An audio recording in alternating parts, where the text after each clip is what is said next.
Jaya Radha Madhava Kunja Bihari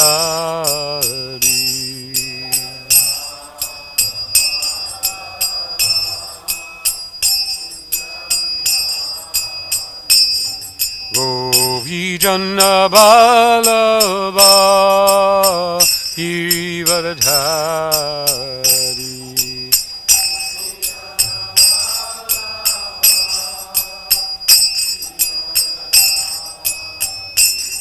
Govijana Balava Girivardhari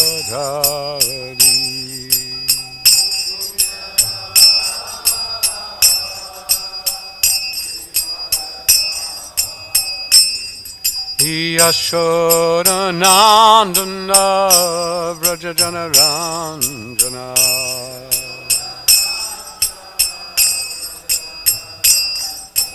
Yashoda Nandana Vrajajana Ranjana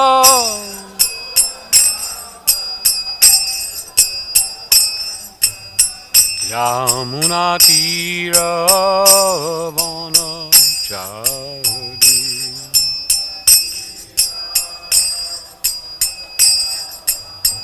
Yamuna Tira Vanachari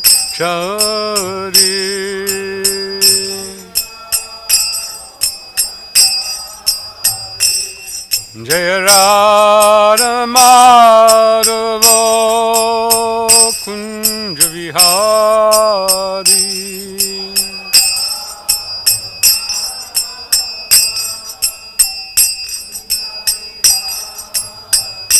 Jaya Radha Madhava Kunja Vihari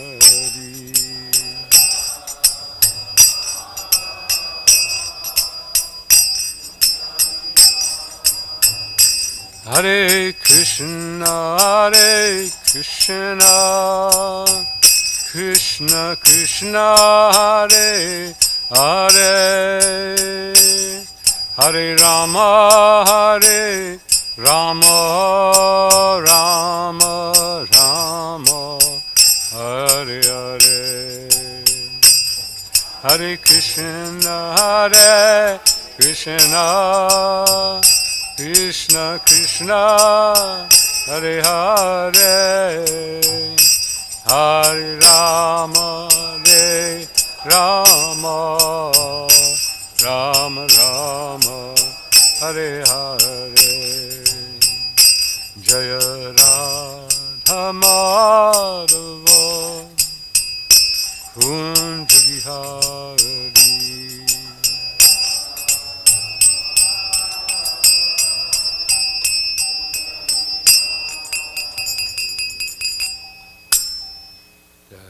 Jai Om Vishnupada Paramahansa Paribhaktikacharya Statera Satashi Shrimad Jitendra Goswami Shilesi Bhaktivedanta Swami Srila Prabhupada Ki Jai Anantakoti Vaishnava Vrinda Ki Jai Grantaraj Srimad Bhagavatam Ki Jai Srila Prabhupada Ki Jai Samaveta Bhakta Vrinda Ki Jai Jai, all glories to the assembled devotees, all glories to Sri Guru and Sri Gauranga, all glories to Srila Prabhupada.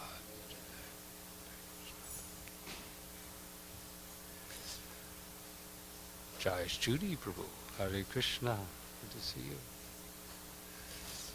Om Namo Bhagavate Vasudevaya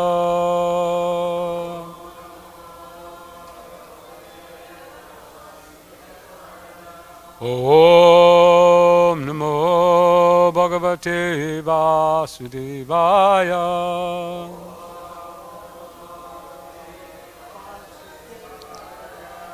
Om Namo Bhagavate Vasudevaya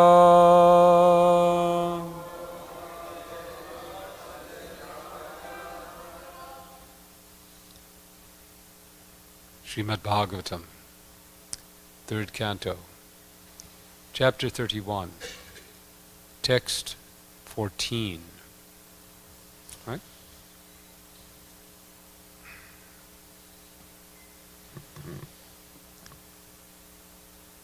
Ya panchabhuta rachite rahita sarire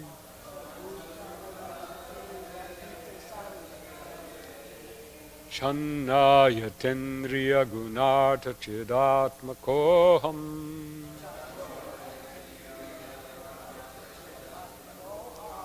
Te navakunta mahimanam rishim tamnenam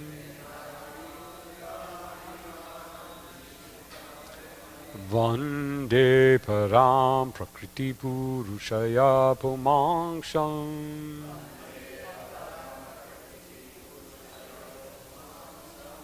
Ya panchabhuta rachite rahita sarire Channo yatindriya gunata chidam atmakoham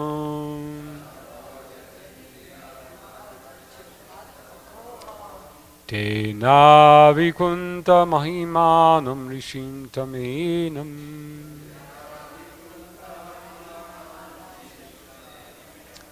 Vande param prakriti purushaya pumamsam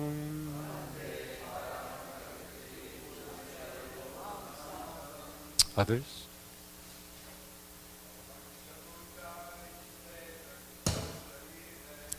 Ya panchabhuta rachite rahita sarire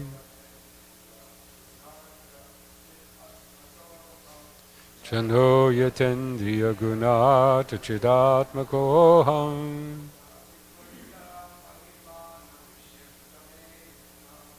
Tena vikunta mahimanam rishim tamenam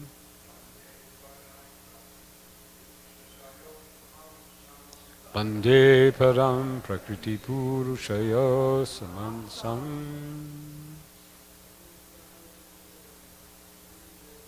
Ya panchabhuta rachite rahita sarire Channo yatendriya gunata chidatmakoham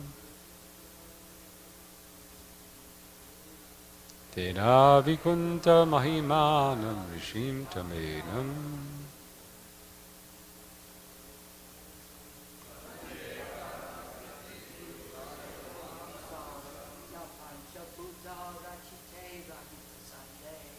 Ya panchabhuta rachite rahita sarire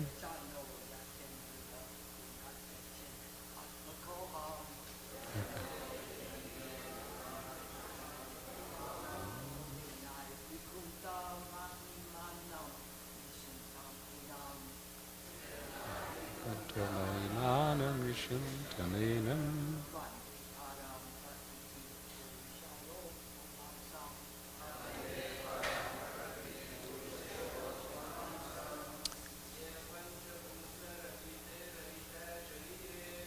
Ya panchabhuta rachite rahita sarire Channo yatendriya gunata chidatmakoham Tena vikunta mahimanam rishim tamenam Vande puram prakriti purushaya pramam Ladies,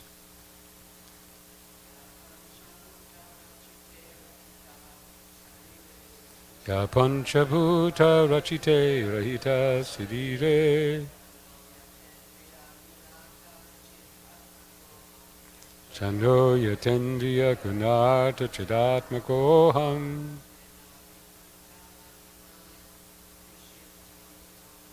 Tena vikunta mahimanam rishim tamenam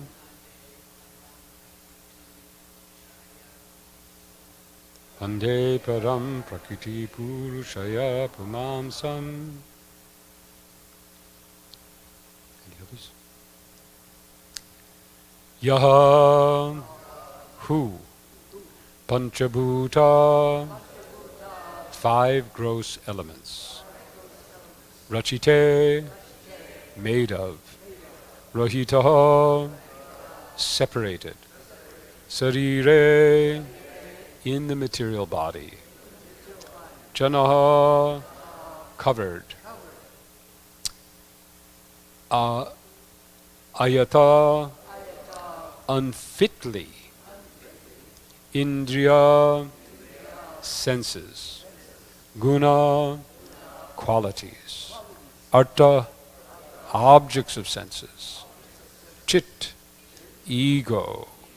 Atmakaha, consisting of. Aham, I.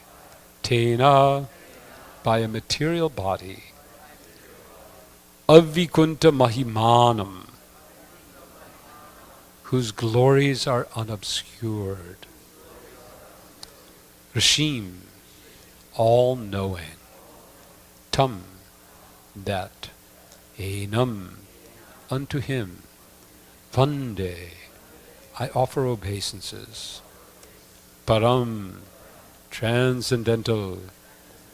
Prakriti, to material nature. Purushayaha, to the living entities. Pumam Sam, unto the Supreme Personality of Godhead. Translation and purport by His Divine Grace, A.C. Bhaktivedanta Swami Srila Prabhupada. I am separated from the Supreme Lord because of my being in this material body, which is made of 5 elements. And therefore my qualities and senses are being misused, although I am essentially spiritual. Because the Supreme Personality of Godhead is transcendental to material nature and the living entities, because He is devoid of such a material body, and because He is always glorious in His spiritual qualities, I offer my obeisances unto Him. Purport. The difference between the living entity and the Supreme Personality of Godhead is that the living entity is prone to be subjected to material nature, whereas the Supreme Godhead is always transcendental to material nature as well as to the living entities. When the living entity is put into material nature, then his senses and qualities are polluted or designated. There is no possibility for the Supreme Lord to become embodied by material qualities or material senses, for He is above the influence of material nature and cannot possibly be put in the darkness of ignorance like the living entities. Because of His full knowledge, He is never subjected to the influence of material nature. Material nature is always under His control, and it is therefore not possible that material nature can control the Supreme Personality of Godhead. Since the identity of the living entity is very minute, he is prone to be subjected to material nature. But when he is freed from this material body, which is false, he attains the same spiritual nature as the Supreme Lord. At that time, there is no qualitative difference between him and the Supreme Lord. But because he is not so quantitatively powerful as to never be put under the influence of material nature, he is quantitatively different from the Lord. The entire process of devotional service is to purify oneself of this contamination of material nature and put oneself on the spiritual platform where he is qualitatively one with the Supreme Personality of Godhead. In the Vedas, it is said that the living entity is always free. Asango hyayam purusha. The living entity is liberated. His material contamination is temporary, and his actual position is that he is liberated. This liberation is achieved by Krishna consciousness, which begins from the point of surrender. Therefore it is said here, quote, I offer my respectful obeisances unto the Supreme Person. Om Agyanatimarandasya Gananjana Salakaya Chakshumilitam Jena Tasmai Shri Gurave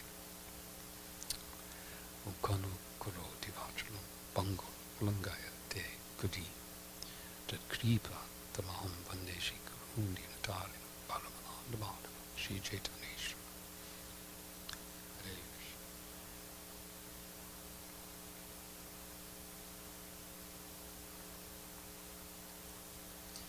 Hare Krishna.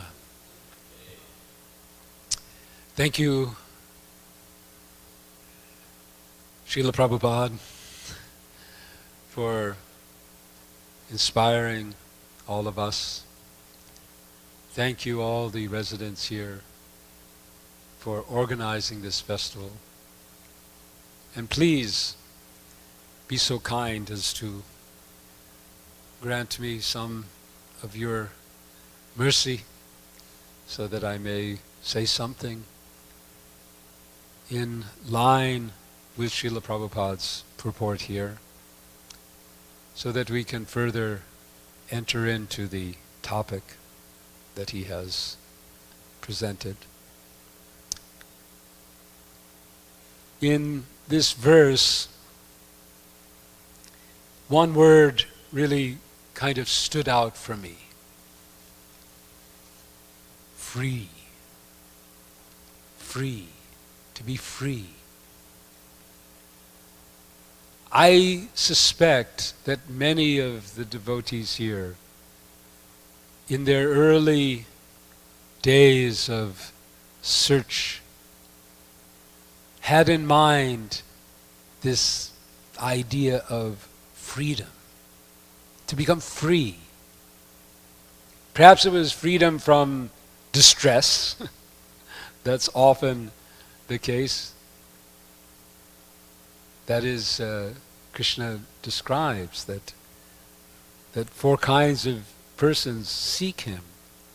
And you can see that practically in each case, some sense of wanting freedom. Freedom from distress, freedom from lack, freedom from ignorance, freedom from, well, for the curious, freedom from just not knowing, just wanting to know. One purport that Srila Prabhupada in the first canto that has always stuck out for me is in the Srimad Bhagavatam, first canto, second chapter, 8th verse, which is a very famous dharmas sanistata pumsham vishvakshena katasviyaha atpadiyad yadi ritim shama eva kevalam. So the verse itself, of course, is very meaningful, but there was one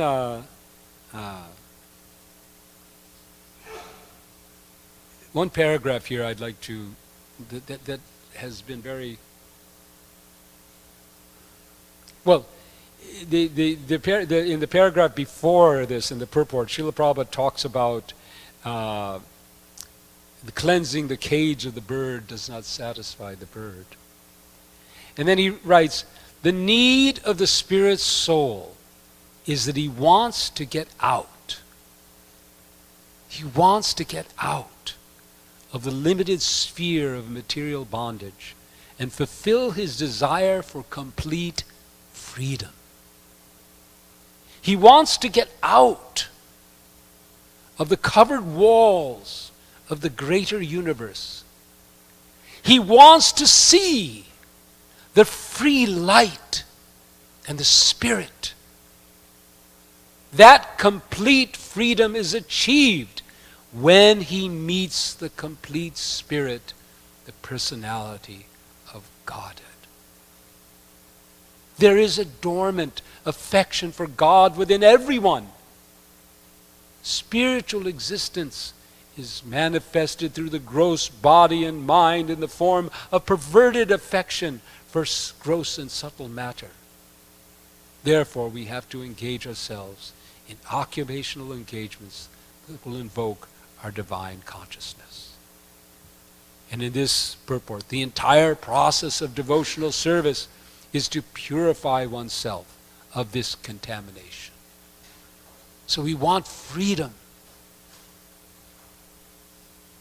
I'm reminded of a story that Shyamasundar Prabhu tells of a meeting he had with Raj Scully. I don't know if any of you were around in San Francisco in the 60s. Any of you? No, you were in New York. No, I don't need the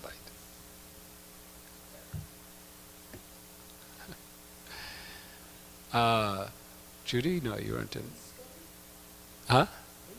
I thought his name was Rod. Anyway, he was the owner of the Family Dog, or he ran the Family Dog Auditorium. He was one of the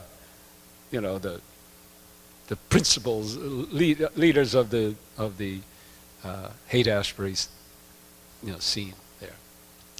And as we know, Shyamasundar Prabhu was also very involved in that scene and was friends with Rod. And he tells of a meeting that he had with him many, many years after, maybe in the 90s, I guess. They, by chance, met in an airport in Zurich, I think he said. And they got to talking and reminiscing about the old days. And I think it's Rod is his name. Anyway, he told Shyamasundar, he said,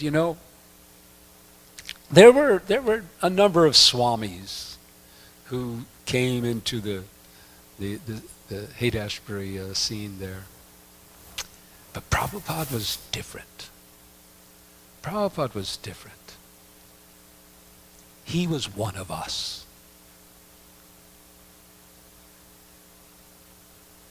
He was one of us. Who were we at that time? We were these jivas who wanted freedom. The 60s were especially an era of seeking freedom. We have the Freedom March. We have all kinds of songs. I mean, those of us who lived in that time will remember so many songs about freedom. We were seeking freedom. We wanted to be free of the constraints, and so then we turned to free love and free this and free that. I remember being in the Haight in 67 or 60, I think it was 68, and walking down the street, and this happened to Shyamasundar and Malati. They tell of a story how the temple had been formed and Frederick Street, and they were somehow or other trying to pay the rent, right, and feed everybody, because that was the spirit of the time, to give, and it was free too. They were freely feeding, but it cost. They had to buy stuff, and they ran out of money, and the rent was due, and they didn't know where it was going to come from, and they just was walking down the street, and all of a sudden, $100 bills started floating from them.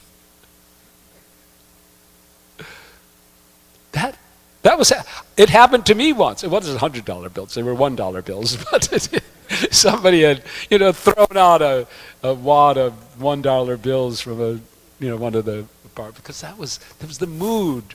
let's find freedom. Freedom. Of course, that freedom was illusory.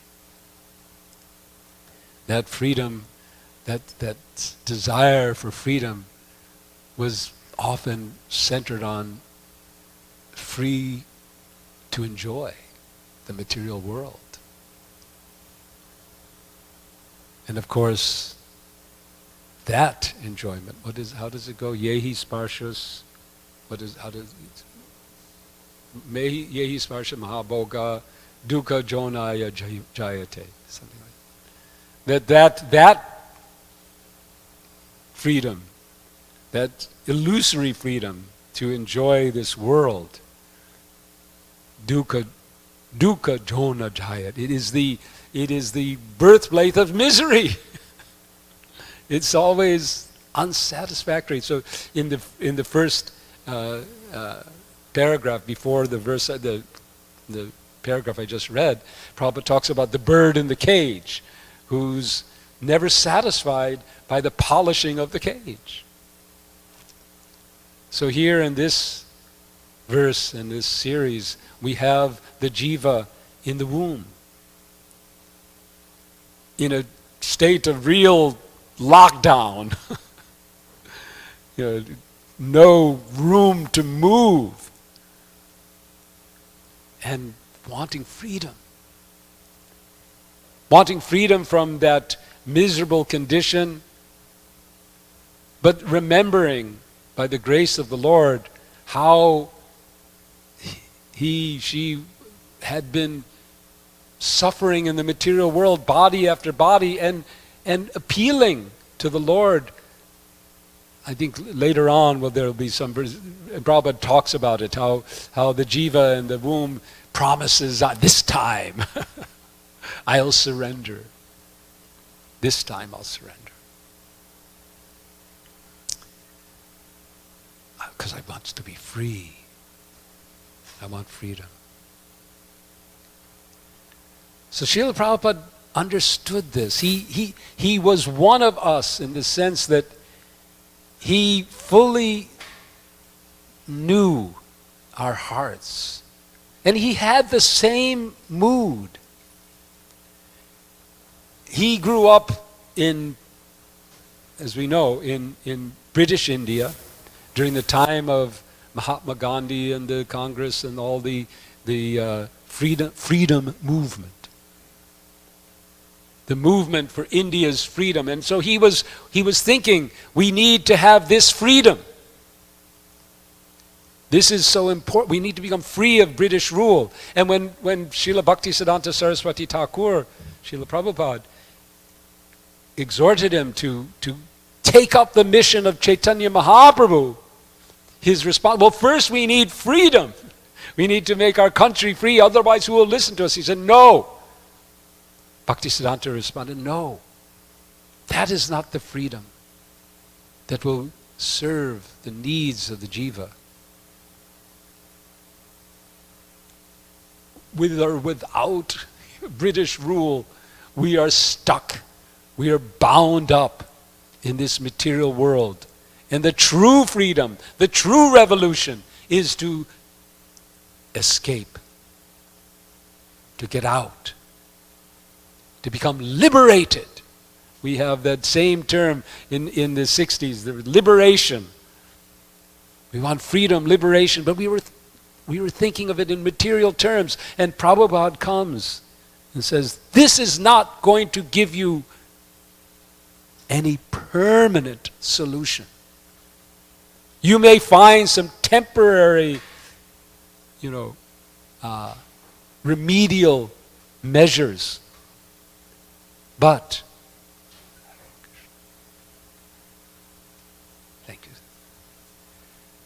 But you'll end up back in the same boat. And that was our experience. We were seeing it. We're seeing you get high, but then we come down. Right? So Prabhupada's coming to us and saying, I know what you're looking for. I was looking also. I was like you. I am like you, seeking freedom. Now join me. I know the way. There's a wonderful, I think today we're supposed to talk about letters, right? Perhaps there was one letter that Srila Prabhupada wrote to, I think either Prime Minister or President of India. I'm not sure. I'll try to find it. Very striking letter in which he says, I know the way. I have found it. I know how to get out. This letter has the spirit of somebody who arrives from another planet or something. I mean, we grew up Hitchhiker's Guide to the Galaxy. You probably read that as a. Did you read it? No, you didn't read it. Anyway, this is I won't encourage you to read it. It's total nonsense. But it's interesting because here's this one man who is told that, well, this galactic garbage cleaning company or whatever is decided that Earth is a suitable place to wipe out for some reason. It was spoiling the view. I don't know. I can't remember exactly that. And within about in a few hours we're going to destroy this planet. And somehow or other he's said, well, he jumps on a ship. Right? So just imagine someone coming down and saying, hey, listen, I've got a message that this whole place is going up in flames. Come on, I have a way out. And everyone will say, who are you? But we were so, in those days, we were open and we heard. And we could see that this was not a vain boast. Srila Prabhupada's, saying that I know the way, I found it, I know where I'm going, I know how to go back to Godhead. This was not, we didn't see this as some vain boast of somebody who's just speaking, to get our money or something. Because we saw that he did know. He had all the qualities, he had all the symptoms of of someone who's truly liberated, truly free. And so he said, yes, I'll follow you. And now we're here. So the verse and the purport ends with an exhortation to surrender. This liberation is achieved by Krishna consciousness, which begins from the point of surrender. Now this surrender is not the surrender. In one sense, yes, it's a defeat. We surrender. When do we surrender? And when there's a battle and a fight, and you surrender is because you're defeated, and to fight on means finished. So instead of fighting and dying, you say, "All right, I give up." So one of the idea, one point where to come to surrender is when we're ready to give up. When we look around and we see it's failed, this attempt. This idea that I can find freedom, I can find what I'm looking for in the material world through my senses. It's not working. It's not been working for me, and when I look around to everyone else, I can't find anyone with whom it is working.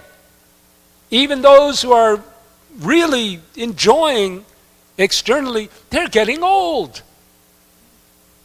They're getting old. And what do you know? They're all dying. Of course, the most amazing thing in this world is that we see, what is Yudhishthira's response? That the most extraordinary, amazing thing is that people everywhere are dying, and yet each jiva, each one of us is somehow thinking, I will survive.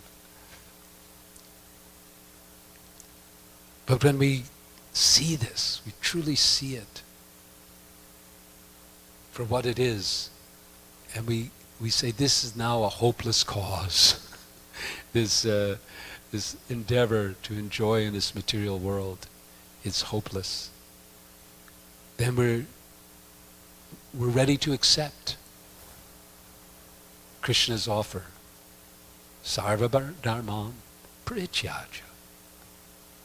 Now in this sense, particularly when Krishna is telling us, give up all this dharma, meaning this dharma that is supposed to solve all these problems, because that dharma of the varnashram, and this particular verse that I quoted and from Prabhupada's purport, is about that, about the use of varnashram dharma. But on the surface, it appears that the varnashram dharma is going to free us. It's going to give us freedom from the suffering of this material world by placing us into a system which is all organized for our material comfort. And when absolutely properly organized, the varnashram system does provide a certain level of material satisfaction to everyone participating. Of course, it's not easy. There are so many rules, there's so many regulations. And in the Kali Yuga, it is impossible to achieve the kind of world through varnashram alone that may have been possible in previous ages.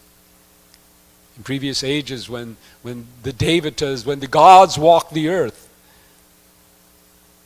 But now, Kali Yuga, it is all on its own, cannot bring any success. Only when combined with bhakti does it have value. And then it does. It has true value. But when we come to this point, we hear Krishna say, Sarva dharmam parityaja mam ekam sharanam. Surrender to me. We become ready to surrender when we feel hopeless in this material world. But when we surrender, we're actually winning.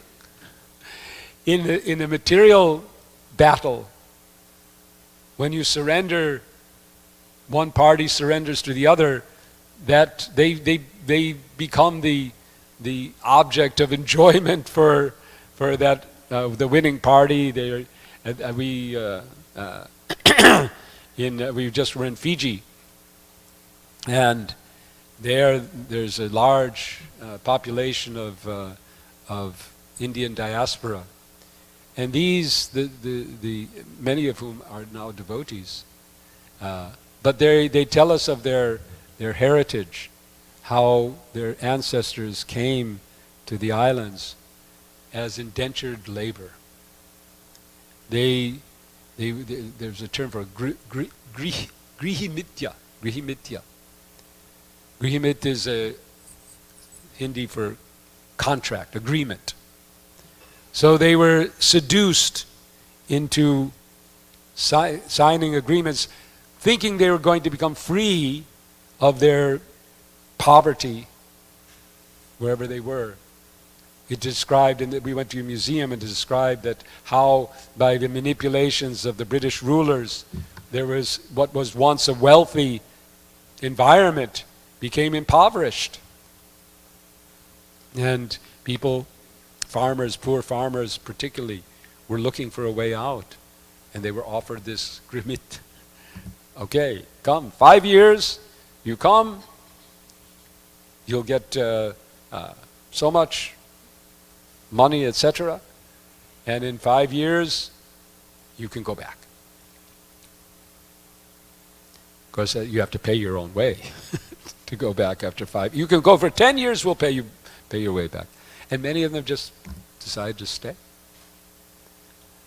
So, in the material world, that kind of freedom from in their situation, they surrendered to these British merchants to get free of some sort of poverty, but it was actually an enslavement. They actually became enslaved by them, in one sense.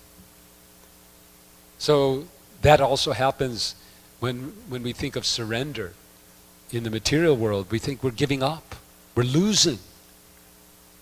The sense of, oh, it's to surrender? That means I've got to lose? But when we surrender to Krishna, it's entirely different. When we surrender to Krishna, then we get everything that we've desired. And we get freedom. Aham tvam sarva papebhyo mokshaya shashmi. You get moksha, freedom. So Srila Prabhupada brought us this. Srila Prabhupada had it. He knew it. He had the formula. And he was ready to give it. And he was ready to come where we were. He was ready to come into our midst as one of us. Without, I mean, even to the extent, I think maybe it was, I'm not sure, I think it was actually 26 Second Avenue, that when it began an ashram, there was like one bathroom. And Srila Prabhupada would stand in line with the other devotees to take his, he was ready to be one of us. And another occasion, he used to cook for the devotees. And he used to do all the cleaning up himself. And one day somebody came up and said, could you use some help, Swamiji? And he said, I was wondering when somebody would come. He was ready to be, and he was one of us. And he is still one of us. There's another beautiful story that it was in an airport. I've been telling this story. We've been traveling in Malaysia and then in Fiji and so on, and talking about, because we're one of those rare breed. In LA, we're not such a rare breed. You know, Prabhupada disciple, okay, yeah, there's hundreds of you here. But when in Malaysia, it's like, I think, yeah. In Malaysia, no, Ajamil lives there. We didn't see him, but he lives there. Not this Ajamil, but another Ajamil. But I guess there's hardly any. And in Fiji, there's one who we met, wonderful lady. Her name is Bhagavati. She is 93 years old, I think, or 90-something years old. She was Vasudev's, one of his wives, and was initiated with him. So we were a rare breed in Malaysia. And so we were, they wanted to hear about Prabhupada. And so we told some of our own, whatever incidents in our lives. But I also like to tell, stories that have affected me. And one of them is, maybe many of you have heard, and I think Siddhanta Prabhu will be here during our festival to give us more new memories from the devotees. But this was, I think, I'm not sure who told the story. Yeah, I can't remember.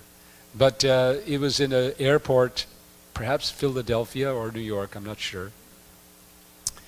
And at that time, as any of you who were present in those days know, the airports were different than they are now.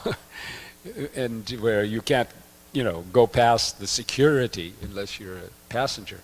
But in those days, it was free. And that was this, by that openness, that so many books were distributed. Because where did you distribute the books? At the gates, right? You went to where the passengers were waiting, and they're just sitting down. They're easy in one sense. So Prabhupada was leaving, going somewhere, and the devotees had all gone to see him off, and they took every seat in the gate, right? Prabhupada was there waiting for the plane, and the devotees completely filled it up. And then the passengers were arriving to get onto that plane. They were all kind of standing on the outside and no place to sit, and they were just wondering what's going on here. And so as security, a man came up and asked, I think initially asked Rupanuga second. First he asked Daiva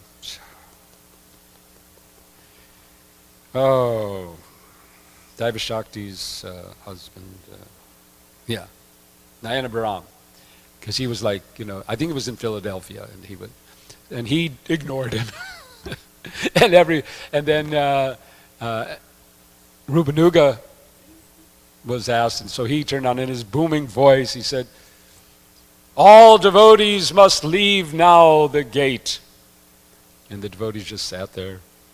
But Srila Prabhupada got up and started and said, "No, not you." But he thought, devotees? I'm a devotee. That was Srila Prabhupada being one of us. He didn't think, I'm the guru. Of course, there were times when he did make note, yes, we are all devotees, but we have a relationship. And in that relationship, as guru to disciple, you have certain things you must do. One main thing, you have to pay obeisances. Shrutakirti tells about how he would serve Srila Prabhupada his lunch, and Prabhupada liked hot chapatis. So he would come in, give a chapati, pay his obeisances, go out, make another chapati, come in, put it on the plate, pay his obeisances, go out, make another chapati, like this. He did lots of pranams. So Srila Prabhupada has offered us this opportunity to join his family, to join his movement, to take his path for full freedom, to be free of to begin with, to be free of the miseries of this world, to transcend, and to go on beyond that, to be free of ignorance, to actually know who we are, to truly know ourselves. We grow up in this world wanting to find ourselves. Who are we? And we don't know. As we start to, the path of bhakti begins with this question: who am I? Most people in the world don't ask. They just go through the world thinking, I am.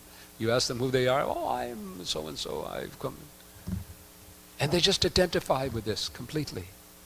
I am this body. I'm this heritage. I'm Fijian. I'm Indian. I'm American. I'm white. I'm black. I'm man. I'm woman. I'm young. I'm old. This is all the ego that everyone is absorbed in. But to ask and say, who am I? That's the beginning. And the freedom comes when we actually begin to understand that we are not this designations. We're spirit souls, and we are part of the Supreme Soul. And we can be one with Him. We are one with Him, qualitatively, and we can be united again, free of this world, by following Srila Prabhupada. So this festival helps us to connect deeper with Srila Prabhupada. This is we all need this, and we have to perpetuate it. Festivals like this, I think Ajamil was saying about this. It's the only one he knows about. There is one now in Mayapur. Of course, all of our centers celebrate Vyas Puja and the Tirubhav of Srila Prabhupada. But independent of those days, having special festivals just for Prabhupada. Mayapur has started, and we hope I'm here not only to participate, but also to learn, because I'm part of a global committee that is trying to spread more Prabhupada connection. And we hope that, especially now that we're building up, in just a couple of years, we should observe very deeply the 50th anniversary of Srila Prabhupada's Tirubhav. And I suggest that now and going forward, and especially then, we should be ready to look back and see, and look today and see how have we been able to maintain, to keep Srila Prabhupada's living presence, because he is living.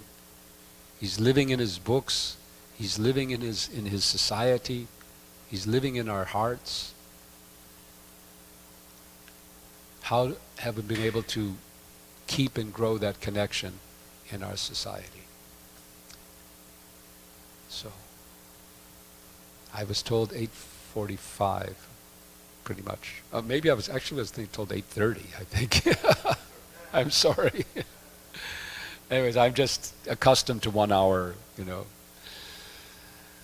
So, thank you very much. Jai Srila Prabhupada, Jai Srila Prabhupada. So, should we end here? Thank you very, very much. We look forward to a day of more and more Prabhupada connection.